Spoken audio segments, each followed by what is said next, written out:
Akshay sir, आपकी शुरुआत एक एक्शन हीरो के तौर पे हुई। आपने रोमांटिक जोनर किया, सीरियस फिल्में भी की, कॉमेडी भी की। कौन सा जोनर अक्षय कुमार को अच्छा लगता है? सर सभी में मज़ा आता है, बस लिमिट में हो तो मज़ा आता है। हाँ, ज़्यादा ना हो, एक ही चीज़ बार बार ना करें, क्योंकि जब पहले एक्शन, जैसे आपने कहा पहले एक्शन किया तो फिर उसमें बोरियत सी आने लग गई थी। वो तो अच्छा हुआ ये मिल गए तो थोड़ा कॉमेडी आ गई, फिर रोमांस आ गया, करते करते बस लिमिट में सब चीज़ करें तो सब में मज़ा आता है। आजकल हॉरर कॉमेडी का एक अलग दौर चल रहा है। अब कैसे इसको बैलेंस कैसे रखते हैं हॉरर और कॉमेडी को? क्या प्रिकॉशन लेते हैं? बल्कि हॉरर कॉमेडी में तो ऐसा होता है कि आदमी कह रहा है भूत भूत, साथ में उसको डर भी लग रहा है और फिर पीछे से हंसी भी आ रही है। हाँ, आपको चुड़ैल भी दिख रही है, आपको अलग अलग चीज़ें दिख रहे हैं, लोग भूत भाग रहा है यहाँ, मतलब बेसिकली इट्स अ वेरी, मेरे हिसाब से हॉरर कॉमेडी एक बहुत ही अलग किस्म का जॉनर है। और ये जॉनर इन्होंने ही लेके आए थे भूल भुलैया के साथ। जब हमने पहली भूल भुलैया की थी, उससे पहले एक महमूद साहब की आई थी यस, गुमनाम, वो भी एक हॉरर कॉमेडी थी। आज मैं बात कर रहा हूँ पता नहीं कितने साल पुरानी। यस। उसके बाद तो फिर किसी ने हाथ नहीं लगाया, उसके बाद इन्होंने पकड़ के लेके आए, फिर उसके बाद तो बहुत लोगों ने बनाया। फिर why you need horror comedy? No, we didn't think about horror comedy when we made Bhool Bhulaiya. We just thought of a film which is a psychological thriller. But if you watch any film of mine, there will be a lot of humor. Because from the day I started my career, I've been doing that. Because I like situational humor. So I also tried to put little bit of humor into horror, because when they go to watch a horror film, people will be little tensed. So they actually look for a chance to laugh a little bit on that. So that is that weakness of the audience we are trying to exploit. That is how we have decided to make films in the genre of horror comedy. Because here also in Bhoot Bangla also there are sequences which is very very tensed also. At the same time there is a lot of humor in the film. So this is a nice combination. People like both. So I think if you can successfully pull it, it will always work. It never fails. And then when you write a script, you think about Akshay Kumar or before? I think about my script. Then after the script is ready, I think who is right for that.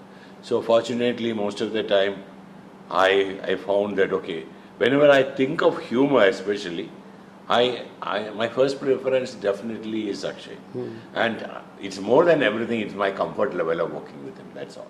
Akshay sir, आपका क्या comfort level रहता है? Prion sir की कोई script आती है, पूरा पढ़ते हैं, सुनते हैं, या ट्रस्ट? जो लास्ट वर्ड आपने कहा ट्रस्ट, उसके हिसाब से ज़्यादा जाते हैं। ये क्या है साहब, थोड़ा बहुत ऊपर नीचे का बता देते हैं, ये है ये है ये है ये है ये है। फिर उसके बाद मैं पूछता हूँ सर आप कितने एक्साइटेड हो? ये कहते हैं मैं बहुत ज़्यादा एक्साइटेड। फिर मैं इनको पूछता हूँ 10 में से कितने? कहते हैं 10 में से 11 12। मैं बोले चलो करते हैं। कभी कभी कम बोलते हैं तो बोलते सर फिर कुछ और ढूंढे जहाँ पे आप बहुत एक्साइटेड हो। क्योंकि इनके साथ ऐसा रहता है, एक जैसे ट्रस्ट है, फेथ है। और इन्होंने मेरे साथ हमेशा, मैंने जितनी भी फिल्में की हैं, चाहे वो हेरा फेरी हो, चाहे वो भूल भुलैया हो, भूत बंगला हो, या भागम भाग हो, दे दनादन हो, सारी फिल्में मैंने ऐसे ही की हैं इनके साथ। इनके साथ बस इनको ये पूछ लेता हूँ सर कितना मज़ा आएगा करते वक्त? बहुत मज़ा आएगा। ये कुछ छोटी बहुत चीज़ें बता देते हैं, फिर कहते हैं चलो सर करते हैं। तो अब तो फिल्म कंप्लीट हो गई है, फिल्म रिलीज पे है। अब क्या ओपिनियन आपके हिसाब से फिल्म कितनी अलग है? ये भूत बंगला जो है भूल भुलैया से, एक तो क्या है बहुत लोग कंपेयर कर रहे हैं भूल भुलैया से। नहीं, ये बिल्कुल अलग है। जैसे इन्होंने बताया कि ना वो उसमें साइकोलॉजिक थ्रिलर हॉरर, मतलब हॉरर भी नहीं था वो साथ में साइकोलॉजिकल कॉमेडी थी। ये जो है ये फैंटेसी है, इसके अंदर वाकई में कोई भूत है या नहीं वो देखना है। तो इसके अंदर ये एक्चुअली कहूँगा तो असली हॉरर कॉमेडी भी है।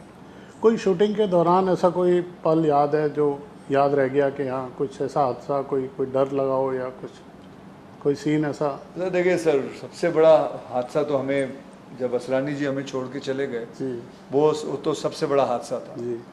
मतलब आज काम कर रहे हैं, परसों पता चले खबर आ गई कि वो चल बसे।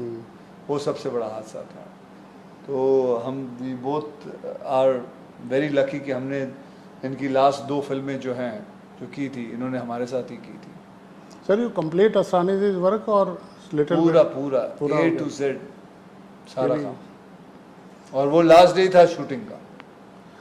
अक्षय सर, आपको रियल लाइफ में किसी भूतिया बंगले में एक रात गुजारनी हो तो क्या रिएक्शन रहेगा आपका?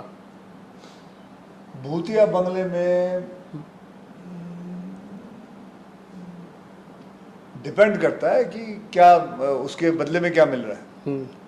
बोला ऐसे ही अगर मेरे को बोले तो मैं पागल हूँ, मतलब उसकी अलग फीस चाहिए? तो ऑब्वियसली मतलब आप भी बताइए, आप ऐसे चले जाएंगे? नहीं, मैं तो एक्साइटमेंट के लिए कह रहा हूँ और फीस नहीं, वैसे मैं पूछ रहा हूँ। आप पहले एक बात बताइए, भूत पे विश्वास करते हैं आप? से मैं तो सच पूछोगे तो मैं करता हूँ। करते तो हो? मेरे को तो ऐसा लगता है कि कुछ तो है। तो आप कोई भूतिया जगह पे आपको भेज दें तो आप पूरी रात गुजारोगे? मैं तो नहीं जाना चाहूँगा। मैं तो बिल्कुल नहीं जाना तो बस मैं स्ट्रेट अवे मना कर दूंगा। बट मैं अक्षय कुमार नहीं हूँ, that's why I am asking. Akshay Kumar वो भूत थोड़ी है देखेगा, हाँ भाई ये अक्षय कुमार है और ये आदमी एक जर्नलिस्ट है तो इसको पहले पकड़ते हैं। ऐसा तो नहीं है कुछ भी। खैर ये तो वही बात हो गई। अभी तो शेर के सामने आप आ जाओ या मैं आ जाऊँ, करना तो जो कुछ है शेर नहीं करना है आपने, और मैंने क्या करना है? कोई भी कुछ भी नहीं कर सकता। Sir, share any good memory please? If you were told to spend one day, one night, I will comfortably sleep in any haunted house. I have no problem. I don't believe in ghosts. Okay. And you made a film, huh? Yeah, that's why I could make a film. Okay. Because I know how much it is true and how much I know how people like you believe in it. So it's a real fun for me to make something others believe and I don't believe. So that's a very deadly combination. वो film बनाई जो खुद विश्वास नहीं करते, लेकिन इनको पता देखने वाले सारे कर रहे हैं। अक्षय सर, आपकी फिटनेस की भी बहुत तारीफ होती है। और मुझे लगता है जो सबसे ज़्यादा एज में काम करने वाले लोग हैं ना, जैसे हमारे अशोक कुमार साहब हीरो से करेक्ट, बच्चन साहब रिकॉर्ड बना रहे हैं, मुझे लगता है आप भी वो रिकॉर्ड तोड़ेंगे। अपने फैंस को फिटनेस का क्या मंत्र देना चाहेंगे? फैन को फिटनेस का हमेशा एक ही बात कहते आया हूँ कि भैया शाम का खाना 6:30 बजे सूरज ढलने से पहले खा लेना, बस और कुछ नहीं। इससे बड़ा मंत्र जिंदगी में कोई नहीं दे सकता, कोई भी डॉक्टर नहीं देगा, डॉक्टर भी यही कहेगा। चलिए, आपकी फिल्म बहुत अच्छा करे, पहली फिल्मों की तरह। हमसे बात करने के लिए बहुत शुक्रिया। बहुत बहुत धन्यवाद जी, थैंक यू।